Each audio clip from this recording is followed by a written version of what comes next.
Varicose veins కి సరైన చికిత్స కోసం సంప్రదించండి ఎవిస్ హాస్పిటల్. నమస్తే రమగారు. నమస్తే జయ. రమగారు, కార్తీక పౌర్ణమి చాలా బాగా చేసుకుంటాం కదా, అయితే మార్గశిర పౌర్ణమి కూడా వస్తుంది. మరి ఈ రోజు యొక్క విశిష్టత ఏంటండి? ఎలా చేస్తాము? మార్గశిర పౌర్ణమి దత్త జయంతి చేస్తారు సాధారణంగా. ఈ దత్త జయంతి అంటే మార్గశిర శుద్ధ చతుర్దశి నాడు దత్త భగవానుడు దత్తాత్రేయ స్వామి వారు జన్మించారు. ఈయన చతుర్దశి నాడు జన్మించినా కూడా పౌర్ణమి నాడు దత్త జయంతి చేసుకోవటం చాలా ప్రాంతాల్లో పద్ధతిగా ఉంటుంది. శ్రీదత్త జయంతి చేస్తే స్వామి గురువుకి నమస్కరించుకోవటం. దత్తాత్రేయ స్వామి వారు ఎక్కడైనా మన సమీపంలో సన్నిధానం ఉంటే గనక అక్కడికి వెళ్ళి ఓ నమస్కారం చేసుకోవటం. దత్త భక్తులు ఏం చేస్తారు, గురు చరిత్ర పారాయణ చేయటం. మనకు అవేమి అలవాట్లేదండి. అంటే ఏ గురు చరిత్రో దత్త చరిత్రో ఏదో శ్రీపాద శ్రీవల్లభ చరితామృతమో ఏదైనా ఉంటే అది కూడా పారాయణ చేసుకోవచ్చు. దత్త జయంతి చేస్తారు సాధారణంగా. అయితే ఈ దత్త జయంతి చేసినా కూడా ఇదేంటంటే మార్గశిర పౌర్ణమిని కోరల పున్నమి అంటారు. ఏంటండి? కోరల పున్నమి. కోరల పున్నమి. ఈ కోరల పున్నమికి ఒక పూర్వకాలపు పాత ఊళ్ళల్లో ఒక అలవాటు ఉంటుంది. ఈ పున్నానికి అంటే పౌర్ణమి నాడు కుక్కలకి చపాతీలు, రొట్టెలు, కుడుములు పెడతారు కుక్కకి. అది కూడా ఏంటంటే ఒక కొరికి పెట్టాలని చెప్తారు. ఇది 2-3 విషయాలు ఉన్నాయి దీని మీద. కార్తీక మార్గశిరాలు యమదంశలు అని చెప్తారు. ఇక్కడ మరణాలు ఎక్కువగా సంభవిస్తాయి. అవునవును. ఆయన కోరలు వస్తాయిట. అయితే ఈ యముడిని భయాన్ని నుంచి అపమృత్యు దోషం నివారించుకోవటానికి ఇలా కుక్కలకి ఆహారం ఇవ్వాలని చెప్తారు కొన్ని ప్రాంతాల్లో. అంటే సాధారణంగా మాకు ఇళ్లలో ఏమని చెప్తారంటే నెల పట్టినప్పటి నుంచి జాగ్రత్తగా ఉండాలి. ఎక్కువగా మనం చెడు వార్తలు ఎక్కువగా వింటాం కదా. మార్గశిర మాసం ఎక్కువ మరణాలు ఉంటాయి. ఎక్కువ మరణాలు మా ఇంట్లో కూడా ఉన్నాయి 3. అవునండి.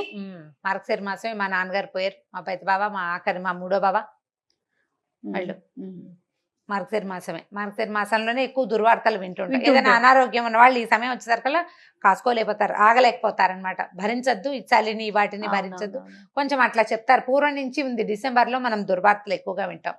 మామగారు, మా వారి నాయనమ్మ కూడా ఆవిడ పుష్యమాసం వచ్చింది. మార్గశిరంలో అసలు ఆవిడ కుంట్లో బాగులేదు పాపం. మార్గశిరం అంతా గెంటిచ్చారు, చివరికి అప్పుడు వెళ్ళిపోయారు. చెప్పలేకపోతాం. అదేలేండి. అయితే ఈ వ్యవహారాల్లో ఏంటంటే మనం ఎప్పుడు ఆలోచించుకోవాల్సింది ఏంటంటే పూర్వకాలం నుంచి ఉన్న అలవాట్లు, సంప్రదాయాలు కానీ ఏదో ఒక క్యాల్కులేషన్ తోటి పెట్టుంటారు. అవునండి. దీంట్లో ఇంకో క్యాల్కులేషన్ ఏం చెప్తారంటే ఇది రోడ్ల మీద తిరిగే కుక్కలకి ఆహారం పెట్టడం సంవత్సరంలో ఒక్కసారైనా. దానివల్ల కుక్కలు ఒకసారి ఆహారం పెట్టిన వాళ్ళని మర్చిపోవు. అవునా? ఒక్కసారి ఒక్క బిస్కెట్ పెట్టు, అది నేను చూడంగానే తోకాడేస్తుంది, గుర్తుపడుతుంది. వాసన, వ్యక్తుల వాసన గుర్తుంటుంది. కొరికిన ఆహారాన్ని కనుక పెడితే అంటే చపాతీని కొంచెం పిల్లడితో తినిపించి పెట్టిస్తారు. కుక్కకి ఎంగిలైనా పెడతావా అలాంటివి అడక్కండి, పాత పద్ధతి ఇది అంతే.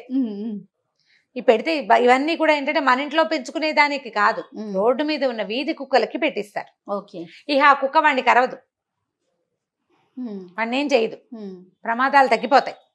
అందుకని ఈ జీవులకి ఆహారం ఇవ్వటము, తర్వాత వీటితోటి హ్యూమన్ ఫ్రెండ్లీ అంటే మనతోటి అవి ఫ్రెండ్లీగా ఉండడానికి ఒక మంచి పద్ధతి అన్నమాట. కుడుములు పెడతారు కొన్ని చోట్ల. కుడుములు అంటే మనం రవ్వతోటి చేస్తాం కదా, వినాయక చవితి చేస్తాం చూడు, కుడుములు చేసి కుడుములు చిన్న ముక్క కొరికి పిల్లల్ని పెట్టమంటారు అనమాట. పిల్లలు పెడతారు, పెద్దవాళ్ళు ఇంట్లో ఉన్న వాళ్ళందరూ పెట్టడం, చపాతీలు పెట్టడం, రొట్టెలు కూడా చేసి పెడతారు. చపాతీలు తింటాయి కదా కుక్కలు. సో ఇలా పెట్టడం ఒక పద్ధతి. నిన్న మొన్నట్లో చదివిన పుస్తకంలో అయితే ఎలా చెప్పారంటే చిత్రగుప్తుడి సోదరిట కోరలమ్మ అని ఒక ఆవిడ, ఆమెని తలుచుకున్న వాళ్ళకి పాపాల చిట్టా తగ్గిపోతుందని. కోరలమ్మ అని ఒక దేవత కూడా ఉందంటారు కొన్ని ఊళ్ళల్లో. ఆమె ప్రీత్యర్థం ఈ కోరల పూర్ణమి రోజున ఇట్లా ఏదైనా ఆహారం పెడతారని. ఇందులో ఇంకొకటి ఏం చెప్తారు, ఎన్ని ఉన్నాయో పాఠభేదాలు చూడు ప్రాంతాలని బట్టి. శునకము కాలభైరవుడి వాహనం. అవును. కొండకుచో కాలభైరవుడి శునకాన్నే భైరవుడు అని కూడా అంటారు. కుక్కనే కాలభైరవుడు అంటారు. ఆయన దాని మీద వాహనంగా తిరుగుతాడు, కుక్కే ఆయన వాహనం అని చెప్తారు. ఇట్లా శునకాలకి గనక ఆహారం ఇస్తే కాలభైరవుడు మన యందు ప్రసన్నుడుగా ఉండి దారి దోపిడీలు జరగవని, మనకి దొంగల భయం తగ్గుతుందని, అపమృత్యు నివారణ జరుగుతుందని చెప్తారు. ఈ 3 విషయాలు ఉంటాయన్నమాట. అందుకని ఈ మార్గశిర పౌర్ణమి నాడు అవకాశం ఉంటే 2 చపాతీలు రాత్రి చేసుకుంటే కిందకి తీసుకెళ్ళి వాకిట్లో రోడ్డు మీద ఏది కుక్కున్నా కూడా ఓ 2 చపాతీలు కుక్కకి పెట్టండి. దానికి జామ్ రాద్దామా పీనట్ బటర్ రాద్దామా అనుకోవద్దు. దాంట్లో ఒక చిటికెడు ఉప్పేసి చపాతీలు చేసి పెట్టచ్చు. ఇది చాదస్తంగా పురాతన సాంప్రదాయంగా భావించి ఇది చేయకపోతే కొంప మునిగిపోతుంది అనుకోకండి. చేయాలనిపిస్తే చేసుకోండి. మీ ప్రాంతాల్లో అలవాటు ఉండి మా అమ్మ వాళ్ళు చిన్నప్పుడు వేసేవాళ్ళండి మేము మానేసాం అని చెప్తారు చూడు, అవునవును. వాళ్ళు చేయండి జ్ఞాపకం పెట్టుకుని. అమ్మ వాళ్ళు చేసిన విధానాలు కొన్నైనా మనం కొన్నిటినైనా పాటిస్తూ ఉంటే బాగుంటుంది. మన పిల్లలు కూడా దీన్ని కొనసాగిస్తారు. ఈ కోరల పున్నమి అనేది ఒక ప్రత్యేకమైన రోజని, ఈ రోజున దారిలో ఉండేటువంటి శునకాలకి ఆహారం ఇవ్వాలనే ఒక విషయాన్ని మనం నేర్పిస్తాం.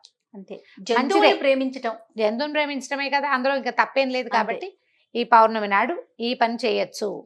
అవకాశం ఉన్నవాళ్ళు, ఆసక్తి ఉన్నవాళ్ళు తప్పకుండా చేయండి. తప్పకుండా రమ్య గారు. నమస్తే. నమస్తే చేయండి.